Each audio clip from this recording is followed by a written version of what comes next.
Welcome to All Right in Sin City, a podcast about writers and writing in the Windsor, Detroit region. Your podcasters today are Irene Moore Davis, author, educator, and local historian. Kim Conklin, Windsor-based writer and filmmaker. and me, Sarah Jarvis, former bookseller, publishing rep, and literary festival chair.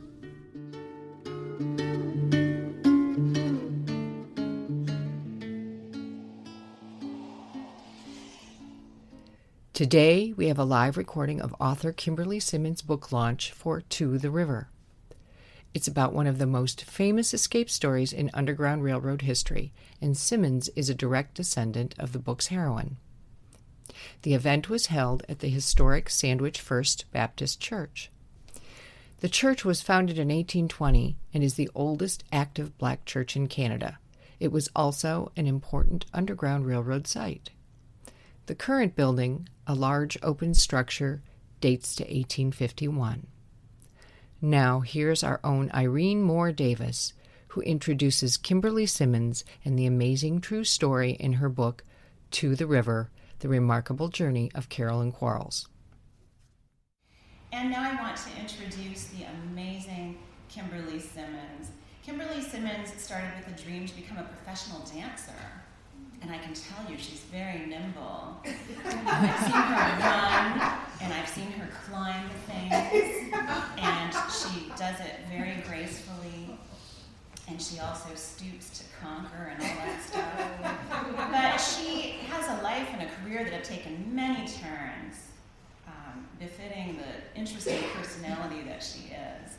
Her background is very diverse. It includes work in the for-profit and nonprofit leadership roles. But in spring 2004, she found her passion and became the founding president and executive director of the Quarlls Watkins Heritage Project. And then she did a lot of stuff in conjunction with that project. She then established the Detroit River Project, an organization which has as its main focuses a goal of establishing an international freedom corridor and educational curriculum, as well as the designation of the historic Detroit River as a UNESCO World Heritage Site. So let's wish her luck with that, and if anyone wants to get involved in that activity, please touch base with Kimberly later. And her program, Caroline Quarlls, A Family Legacy of Freedom, was awarded national partner status in 2005 with the U.S. National Park Service Underground Railroad Network to Freedom. She continues to present to nationally and internationally known scholars, historians, and audiences throughout North America on the integrity that's needed in educating people about cultural heritage. She's been profiled in the media as well. She's lectured many places. She's the author of historic site designations across the upper Midwest focused on Underground Railroad history. She was included in the September 2012 edition of Who's Who in Black Detroit. She knows a lot of people. And she's also, I have to say, the vice president of the Essex County Black Historical Research Society, as well as a board member of Chicagoland Historical Underground Railroad Network, an advisory board member of Adventure Cycling Association. She's a past Detroit area director for the Michigan NAACP, and she's a former Michigan governor appointee of the Michigan Freedom Trail Commission, as well as former longtime chairperson of Detroit Historical Society's Black Historic Sites Committee. So we're very, very fortunate to have Kimberly with us today to launch her book here in Canada. Please welcome Kimberly Simmons.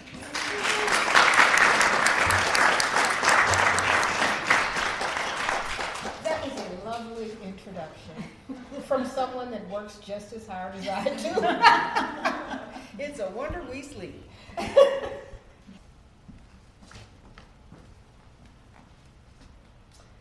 That lovely lady, this picture was taken near the end of her life. She did not live as long as most. As a matter of fact, as I stand here, I have outlived her. This picture was taken in about 1886 or a little before. As you see, who you see before you, is Carolyn Quarlls. I've already been asked today. Her name was spelled on her her death certificate, Quarlls. The Quarlls family of Virginia, of which she is a member of, spelled their name Quarles. But large curlicue of the person that was taking the records got her name to end up being Quarlls. So that's the way we refer it to. But as you will see, I will talk a little bit more about the Quarlls family, and you will understand why. We need to not necessarily differentiate, but make sure you understand why there was a difference in the names. But it's the same family. But this lovely lady here would have been here. I find that so amazing. She could have stood right here. She was blue-eyed, freckled as you see. She had hair in her younger days that hung down her back. It was jet black. This description came out of my grandfather, who got the description from his mother, my great-grandmother, who knew her. She saw her. She was slight, about as tall as I. People said she probably looked like me. Her features a little bit keener than mine, but she was what would have been called an octoroon. We don't use that term anymore, that's means black. But one drop means at that point, you're black.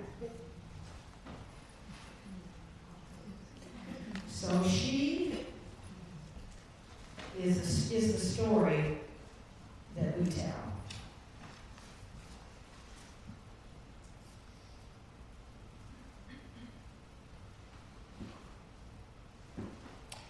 Carolyn was born in 1826 on the banks of the Mississippi in St. Louis, Missouri.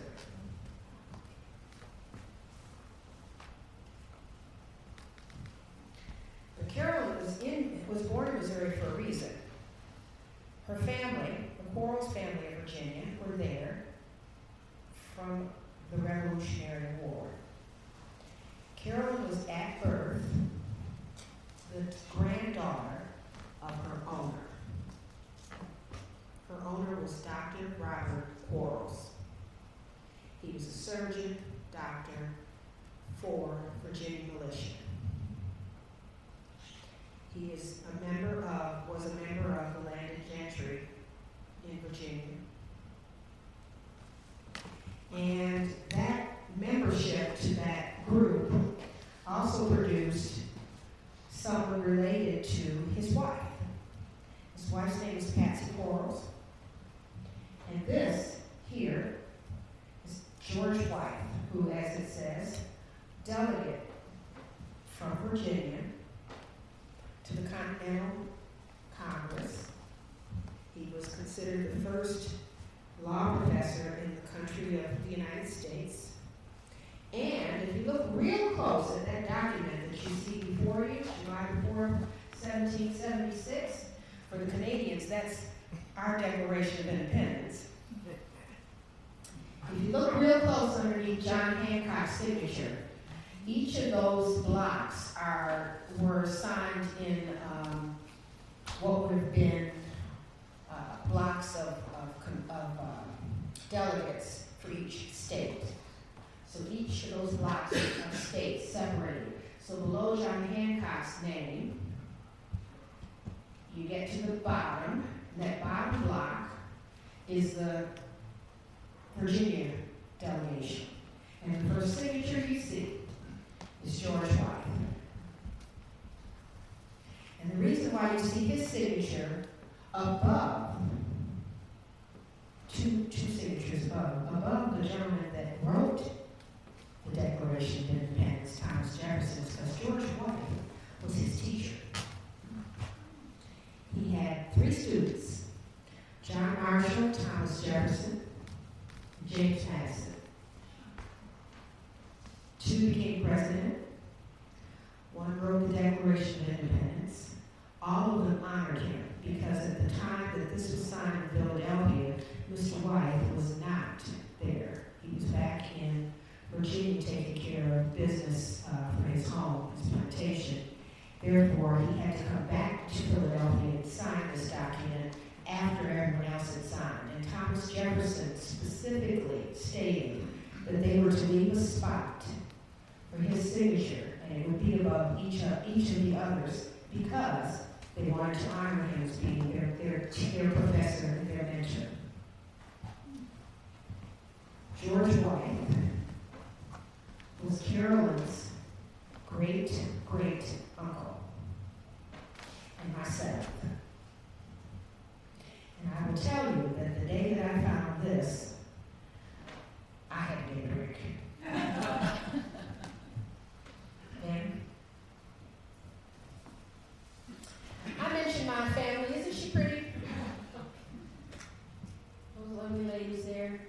stunning revelation. And that's family too. See that gentleman in the middle? Anybody know who that is? We're writers. Marshall. Mark Twain. Samuel Clemens. When Samuel Clemens writes, Samuel Clemens always writes about his family. Huckleberry Finn is a tale about his family. Mark Twain is a tale about his family. And when he writes as Mark Twain, we think of Huckleberry Finn, we think of Mississippi River boats, we think of Uncle John and Aunt Becky, because he talks about them in Huckleberry Finn. Uncle John and Aunt Becky are John Quarlls and his wife, Rebecca. My descendant aunts, how about that?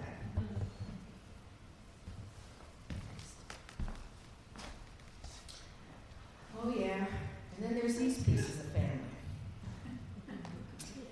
These are, we will start at the top.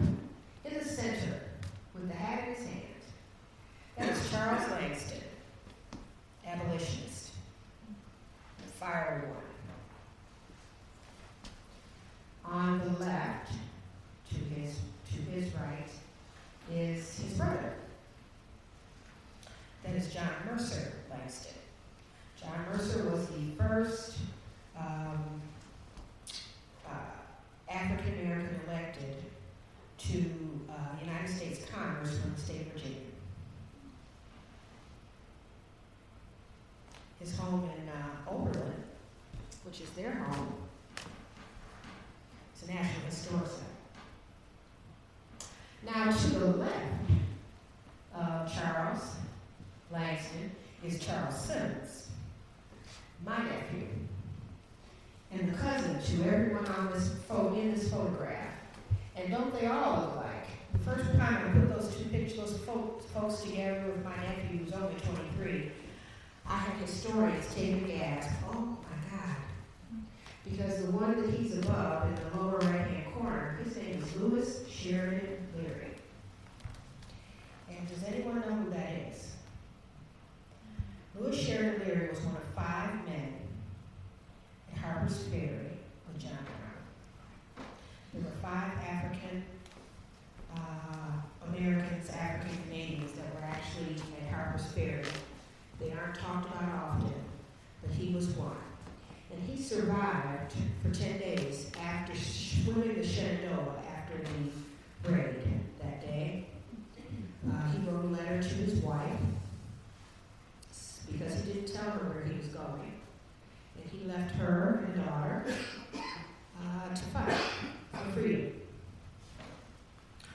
So after he passed, that left Mary, his wife, a widow, and she actually can be seen when they dedicated Harper's Ferry. In the photograph, she sat next to President Roosevelt on the dais. She was the only widow left. However, she ended up marrying the man in the middle there, who was cousin to Louis Leary, Charles Langston, with the hat in his hand. And they had a grandson, and he's in the lower left-hand corner. And that is Langston Hughes. They were born Langstons. Their father was Ralph Quarlls. Ralph Quarlls was the brother of Robert, my 5th grade grandfather. They were brothers. And the Ralph fell in love with and lived with most of his life a woman named Lucy Langston. She had been enslaved. He had freed her, and they had 4 children: John, Charles, Gideon, and Mary. Excuse me. Yeah. These are the 2 sons here, 2 of the sons. They took the Langston name because they had no choice. Hence they carried Langston. Because in this day and time, they would have been Quarlls. But they had to carry the Langston name. So this is the Langston Quarlls line.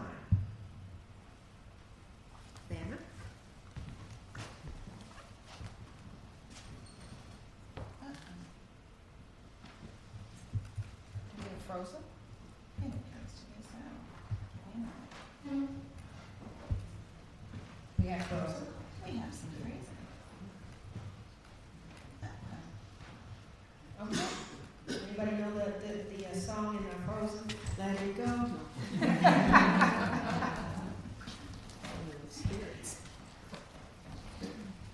Okay, which one of my ancestors is trying to screw up my speaking engagement here? I'm going to have, if I raise my voice, I might be in a little bit of trouble. I think Carolyn wants you to tell her story. She wants me to get there. I'm trying to get there. She's the next slide. All right, we'll carry on, and I will try to fix it. Okay, we're gonna carry on. Carolyn, I laid out my family's history because you have to understand. Carolyn was born in 1826 in St. Louis, Missouri. She was the daughter of a family such as this. She was born enslaved and was owned at birth by her grandfather, Dr. Robert Quarlls, Revolutionary War soldier and Virginia colony member. He had been, he transported his family after the war to St. Louis, Missouri, because that's where they were given land to land. They left Virginia, and the land grant literally was supposed to happen in Columbus, Ohio. But Columbus, Ohio territory, you could not own people in the Ohio territory. Therefore, they kept moving west, and they ended up on the banks of the Mississippi with St. Louis as the destination, because Missouri was a slave state. Carol was born to that family that you saw. Oh, there you are. To that family that you saw in 1826. She was the daughter of Maria, who was, Maria is my fourth great grandmother, and Robert Pryor Quarlls, who was the son of the house. They had two girls, and she was the youngest. What you see before you is Dr. Robert Quarlls' will. And at the bottom of the will, my fifth great grandfather, there lists a, it's real light, but there's a, see, it's the third one up. It lists a woman and a child. The child is Carol. This is his property list. So remember what we're talking about here, property. After the death of her grandfather, she became the property of his daughter, Louisa Ann Quarlls, who became Louisa Ann Hall.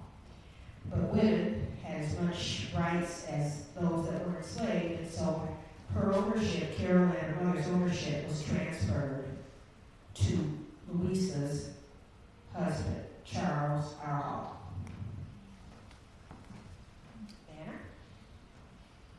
They lived on the corner of 6th and Pine, which today is a parking garage. But 6th and Pine is, the river is at the bottom. It's about 4 blocks. They lived literally almost underneath where the arch is in St. Louis now. There. A little bit, about a block and a half from this place. This is the old courthouse. It's an old picture of it. It is standing today as you see it. It is a National Historic Landmark, and it is also where St. Louis sold their slaves, on the steps. On July the 4th, 1843, 16-year-old Carol Quarlls had lived as the maid of her aunt, her paternal aunt. And at 16, she had basically come of age. When ladies come of age earlier. The description of her, you saw a picture of her, put her into the term that was used to describe her as a fancy girl. Do you know what a fancy girl would have been bred for? Anybody seen Saratoga Drunk? I love black and white movies. You ever see? It's got Ingrid Bergman and Gary Cooper. Anybody ever seen that? Next time it comes on, Saratoga Drunk. Ingrid Bergman plays a fancy girl. Fancy girls were bred typically to be the concubine, mistress, call it what you will, of slave owners in the Lower South. Carolyn was that. That is what she was. They had markets to sell. They didn't get sold in the regular slave market. They had special markets to sell them. They were quite expensive because they could breed others. So on July the 4th, 1843, Carolyn decided that was what would have been her fate. That's what she was looking forward to. That maybe it was time to leave. It wasn't safe to stay because the longer she stayed, things started happening. And she was now the property of someone that was not blood related to her. Her grandmother, Patsy, who was living still at the time, decided, after they spoke, that maternal instinct kicks in. And she told her grandmother she thought it was time to go find that place that everybody described, where freedom was. Because she had asked people, she had asked her cousins that lived in the house with her, what does that look like? What does it feel like? What does it taste like? How come I don't know what that is? And they couldn't describe it to her, so she told her grandmother, I have to go find what freedom means. So on the 4th of July, which of course being a Revolutionary War family, that was a pretty big day, they left, went to celebrate. And when they left her, they told her she needed to stay home and scrub those floors. When they left her, that gave her opportunity. She had been taught how to make lace. Everyone, well not everyone, but a lot of those that were enslaved were taught a trade because then you gave them another way to make money for you. If you didn't have enough, you didn't make money out of them just cleaning, but you could make money out of someone that had a trade. Her trade was to make lace, ladies' dresses, what have you. And she managed to gather together about $100. She also found an old silk dress and a veil, gloves that were used probably by a cousin. And she hid all that outside in what would have been the bushes. And when everybody left, she had gotten permission to go see, quote, a sick friend. And that's all it took. She took everything out of the bushes, looked around for the last time, and walked to the Mississippi. And with $20 of what she had, she bought a ticket on a ferry boat. Because on the other side of the Mississippi River is Alton, Illinois, and Illinois was a free state. She walked onto the riverboat, and we saw what she looked like. She melted into the crowd. She passed. And when the riverboat docked in Alton, Illinois, she was a free woman. However, when she got to the dock, she was greeted by a freedom seeker who had escaped before, a young boy who said, when she got off, maybe not. And he approached her and said, excuse me, ma'am, I hope I'm not being rude, but if you're escaping, don't stay here. They'll find you. So he guided her to another stagecoach that took her up the river to Galena, Illinois, at which point she actually got on a stage to Milwaukee, Wisconsin. She arrived in Milwaukee at the Milwaukee House Hotel, where there was a barber shop, and the barber, Robert Tidball, had his shop in the back. And he used to wait for passengers to get off and, offer them a shave. And he was standing in the front of the hotel when she got out of the carriage. And he had been a freedom seeker himself, and he again went, And he approached her and he said, if you're escaping, come with me, because this is not safe. So she was in Milwaukee, sweeping floors with Robert Tidball for a couple of weeks, until word got out that slave catchers were in Milwaukee, looking for her. Because along with the two marshals was Arnold Spencer, who was Charles Hall, her owner's attorney. He knew her. So story is told, she was hidden in plain sight. On the corner, if anybody's been to Milwaukee, Wisconsin Avenue and Water Street is in the middle of town, that's downtown. It still is today. And she was hidden in front of what would have been a general store in a big sugar barrel, hogshead as it was called. One of these. In a silk dress in the middle of July. She was hidden in that sugar barrel for overnight. And the way she got to the sugar barrel was by a gentleman by the name of Basil Fitch. He was a local attorney, abolitionist. He had been asked by the bounty hunters to help, and he refused. He turned it down. He said he didn't do that. However, Tidball decided he's going to make some money off the deal, and they had offered him $100 to give away this woman. And Tidball's little assistant overheard, a young boy, and went and told Asil Finch, my master is about to give away this woman. And Asil said, bring her to me. So she could hid her overnight. It was the worst kept secret in town, because everyone in the town of Milwaukee knew she was there, except those that were looking for her.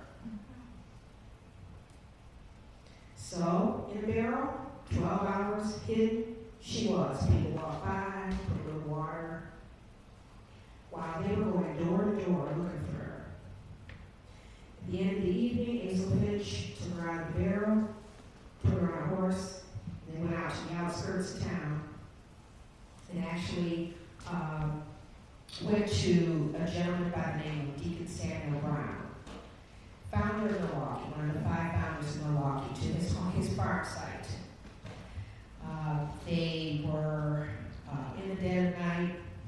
Asil Finch said goodbye, and Deacon Brown took over for her. And just to mention, don't know why Asil Finch's picture isn't there. How did I do that? Well, that's his partner. That's William Pitt Lind, who eventually, he and Asil Finch actually were partners in a law firm called Finch and Lind, that was created because of Carolyn's escape. They decided to create a partnership to work on justice issues, freedom and justice issues, as the war was coming forward. That partner, anybody here as an attorney would have heard, Foley and Lardner is now the successive partnership, and that's one of the largest legal firms in the country. And Carolyn started that as part of their autobiography. This is where Carolyn was hidden. This is the north end of Milwaukee. It's the old Deacon Farms home site. And as you can see, it's now it's actually a Network to Freedom National Historic Site, and it's also a Wisconsin State Historic Site. I actually know those 2 designations. Yeah. Well, after an overnight stay at Deacon Brown's home, she's taken to the outskirts by Deacon Brown to meet a man who the townspeople had decided were going to take her the rest of the way. His name was Lyman Goodnow. Lyman Goodnow was a 30-year-old single man, no children, and they figured he could do the job that some of the rest of them could not. Because the job was to find that river. To find that river they had been told about. That could get her to the other side where freedom was. At Detroit. So, their route left Milwaukee, Wisconsin, went around the lake. They avoided Chicago. Chicago was known as being a high abolitionist area. It also was where a lot of people hid because of the abolitionists. So they avoided the south, they avoided Chicago proper and actually rode around the south side of Chicago. There are 2 sites, one in Crete, Illinois, and one in Beebe's Grove, a little small city, that are tied to her story. They're actually national historic sites designated by my co-author, Larry McClellan, with the National Park Service. So we've already talked about, I wrote the one in Wisconsin and Milwaukee. There's 2 in Illinois that are tied to Carolyn's story. Why? Carolyn was unique. She was the first documented Underground Railroad escape through the state of Wisconsin. They had never seen, they perhaps had seen someone before, but anyone that looked like she shouldn't have been enslaved, they had never seen this before. They didn't understand it till she arrived. So she's unique. Her trail also used the old Salt Trail, which us in this area know as I-94. That is actually an old Indian trail. So she would have been heading up 94 east. But they went around the Wisconsin and into, through a little bit of Indiana into Michigan. They traveled through Battle Creek, Kalamazoo. She slept with a German lady in Battle Creek who couldn't speak English. She spoke German. Slept with her. But this is the story of the Underground Railroad. You didn't give explanations. You gave help. They arrived in Ann Arbor. At this point, we're talking about October. She escaped on the 4th of July, 1843. We're now in October. They arrived in Ann Arbor at 1425 Pontiac Trail Road. I can tell you exactly because the house that you see on the left is the same house on the upper right, and that is exactly the way it looks, the same. That is the home of Guy Beckley. He was an editor and publisher of the Signal of Liberty, which was an abolitionist newspaper that's famous. You can actually access some of the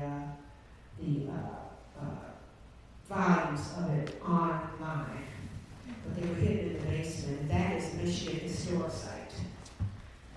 With Carolyn's name draped over it, I'm good now. And it is also a National Historic Site tied to the Network to Freedom through the National Park Service. These 2 gentlemen were the rabble-rousers in Detroit, William Lambert and George E. Baptiste. They were founders of Second Baptist Church. Excuse me, Mr. Lambert was, Mr. G. Baptiste was not, he came later. However, Mr. William Lambert was one of the founders of Second Baptist Church in Detroit, which is the sister church to this church. Did you know this? Why? Second Baptist was founded in 1836 by 13 former freedom seekers.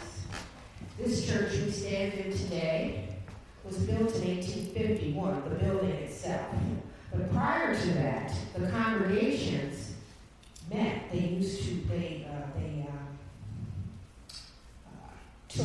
took bread together, we'll say. They also created an association. All the black churches in this area were part of the Amherstburg Missionary, regular missionary Baptist Association. Thank you. And the gentleman on the left, William Lambert, arrived here in this area in 1835. The first time he came, he was 1815, and he was on a crew on a ship, on one of the Michigan ships. But he decided it was a good place to stay and come back because he was an abolitionist, and he lived in the East. But he had decided this wild territory was somewhere he needed to come back to. So in 1835, he arrived finally for the last time. And between he and the gentleman in that lower right-hand corner, George E. Baptiste, they created what is known as the Detroit Vigilant Committee. They were bad. Good. There is considered about 1,000 members of the Detroit Vigilant Committee, and they were responsible for the Underground Railroad activity from here to Toledo. And within their ranks were 1,000 men, women, black, white, all working toward the story of freedom. Mr. Lambert is special, though, to me, to my family. It is Mr. Lambert that for $12 on the banks of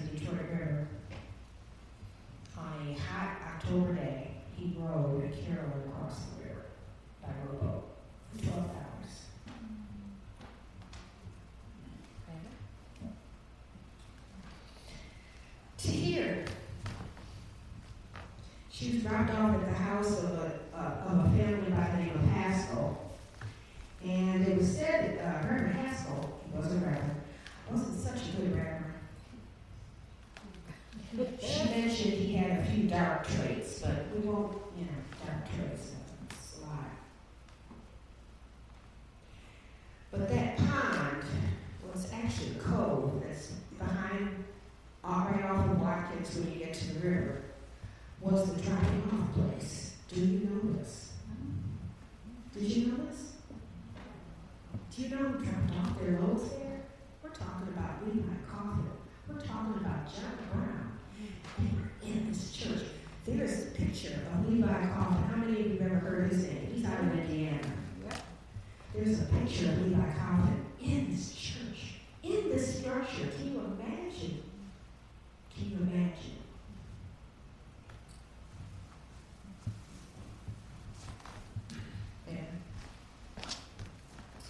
Carolyn's story is told by Milwaukee as if she's a daughter of Milwaukee. They do her rather than Harriet Tubman in the story, in the city of Milwaukee. Hence, that's why I have actually done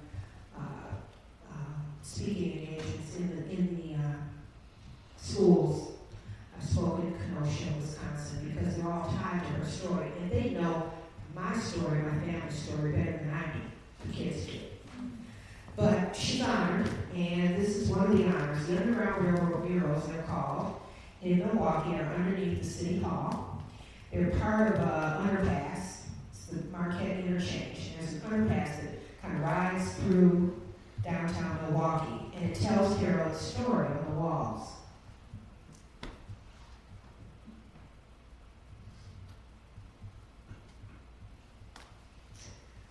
There's two stories that are famous in. One is Joshua Glover. He was liberated out of jail, and the other one is Carol.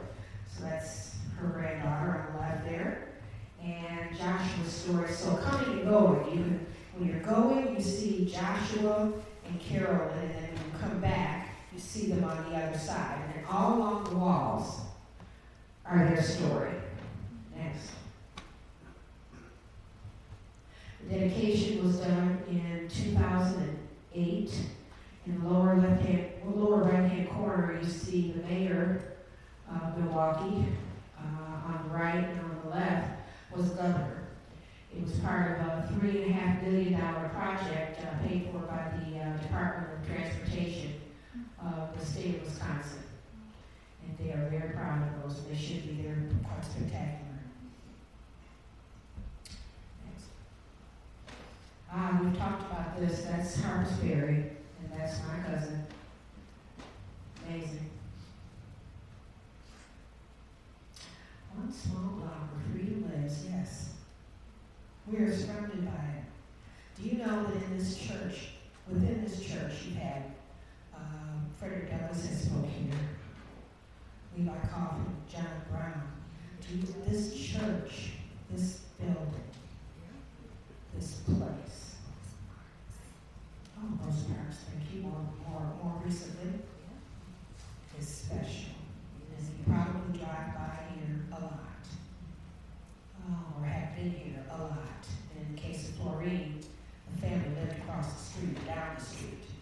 It is a place that not many people think about twice, but should. Because the freedom story lives here.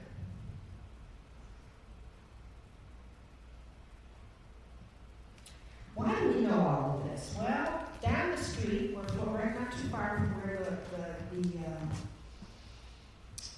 the schoolhouse was, as Kimberly mentioned, was the post office. And on a fine day in 1881, this letter was mailed by a lady that lived on that corner right there. She had received a letter, special delivery, from a gentleman by the name of Lyman Goodnow, who she remembered from 30 years ago, had delivered her to this spot. And the letter was mailed out as Lyman Goodnow was doing his bio. And basically he sent a letter to be delivered to Mrs. Carolyn Quarlls Watkins, special delivery, and the letter was only a half a page long, and it was basically, how are you? And she answered him. And they exchanged 3 letters. Carolyn wrote 2, and what you see before you is the first one. Alan wrote 1. Addressed to Lyman Goodnow. Lyman Goodnow asked several questions, and one of them was, tell me your story. Tell me how you got to Sandwich. So what you see before you is Carolyn writing in quill pen her story. And these letters currently reside in the Kenosha Civil War Museum in Kenosha, Wisconsin. They were found in 1998, so what's that, about, 12 years ago? 20 years, 22, 12 years ago? I'm losing time here. 22 years, oh my God. 22 years ago in an attic. Actually, it was in the attic of the Goodnow descendants. They found it in a tin box amongst other Civil War letters. So it was one of many historic letters with more significance because Underground Railroad, those that escaped, those that made it, those that didn't, generally speaking, did not handwrite their own stories. They didn't. A lot of them didn't know how to read or couldn't write. My ancestors could do both. So when asked, she told her own story in her own hand. And she named her father, Robert Pryor Quarlls. I was born at 6th and Pine. This letter literally details where I was born on the corner of 6th and Pine. I escaped. I saved $100. I hid it in the cherry bush.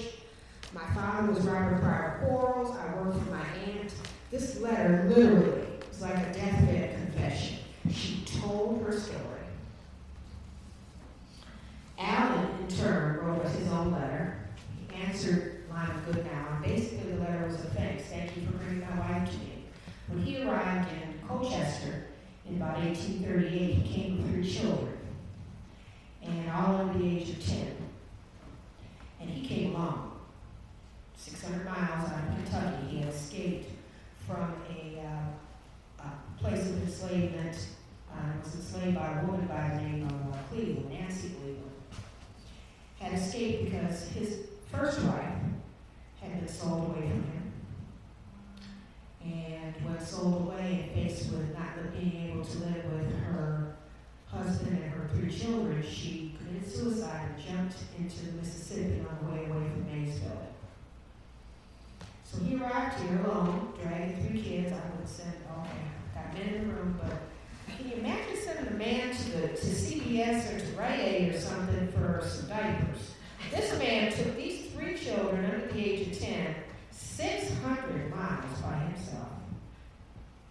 He crossed the Ohio River and came up through Sandusky and ended up in Colchester. He traveled with a steamer trunk because that was the way he would put the babies in the trunks and you would anesthetize them is what was said, but basically get them drunk, give them a little liquor, and knock them out. So they don't cry. And I have the Amherstburg Freedom Museum sitting before me, and if you've had the chance to visit, you will hear me speak there too. But the steamer trunk is there.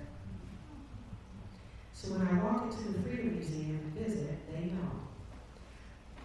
It makes the hair stand up on the back of my head. Because understand, not only does this building have that meaning for me, but do you understand that if that trunk had not made it here, I would not be talking to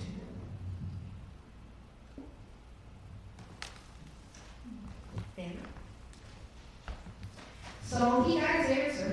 The 3 letters arrived in Wisconsin, and they have survived. The Kenosha Civil War Museum is part of the trail that led Carolyn to here. They are on display only one at a time in a special cold storage room, and they tell the story why the Civil War had happened because of these stories. They are priceless. They not many people were able to write their own story. Some were dictated to the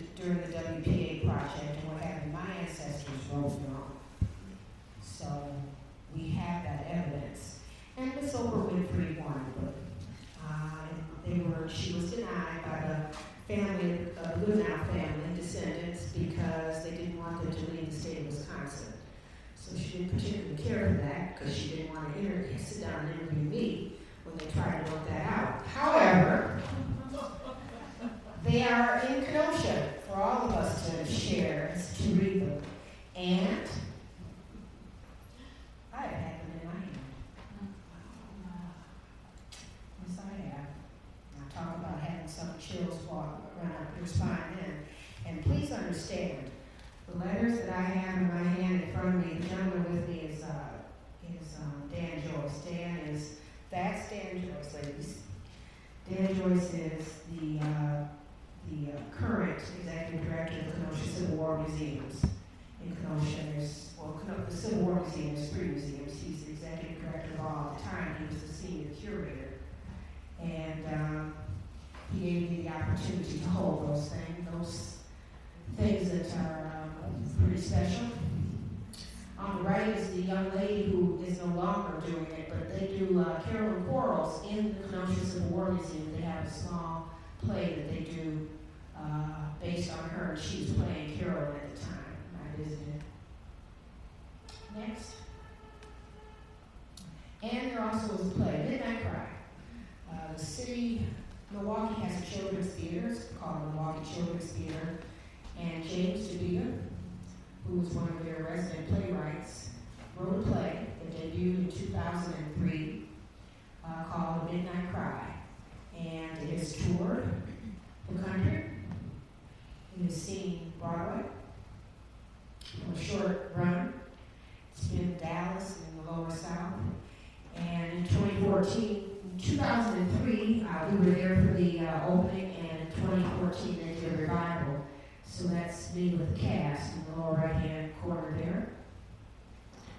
Imagine having your story told on a play as you sit and watch it go by. It's pretty amazing.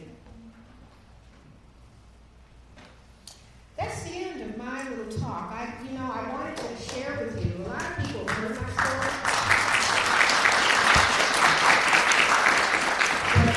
But there are not many Underground Railroad stories that are as well documented as my family's.